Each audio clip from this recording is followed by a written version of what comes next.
দেখবেন চাউমিন খেতে আমরা কম বেশি সবাই খুব পছন্দ করি। আমার তো ভীষণ প্রিয়। রেস্টুরেন্টে গিয়ে আমরা বেশিরভাগ চাউমিন ডিশ খেয়ে চাইনিজ ডিশই খেয়ে থাকি। যেরকম চাউমিন, চিলি চিকেন, মাঞ্চুরিয়ান এগুলো খেয়েই থাকি। আর চাউমিন কী করে ঝরঝরে হয় সেটাও আপনাদের বলে দেবো। সেদ্ধ করার সময় অবশ্যই একটু তেল দেবেন।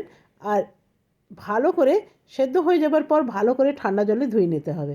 এখানে কেটে নিলাম 2 রকম সবজি আর নিয়ে নিলাম গোলমরিচ। দিয়ে এই সবজিটা ভালো করে একটু ভেজে নেব। দিয়ে দিলাম সাথে নুন। নুন দিয়ে আর একটু ভেজে নিলাম। দিয়ে দিলাম চাউমিনটা। দেখুন চাউমিনটা একদম ঝরঝরে আছে, এক অপরের গায়ে লেগে যাচ্ছে না। দিয়ে দিলাম একটুখানি গোলমরিচ। এখানে দিয়ে দিলাম একটুখানি ম্যাগি মশলা, চাউমিন মশলা থাকলে ভালো হতো। এখানে দিয়ে দিলাম সয়া সস আর দিয়ে দিলাম টমেটো সস। দিয়ে ভালো করে আরেকটু ভেজে নেব। আমার চাউমিন আজকে একদম রেডি হয়ে গেল। একটা রাখবো ভেজ আর একটা বানাবো ডিম দিয়ে। কেমন লাগলো অবশ্যই জানাবেন। ধন্যবাদ।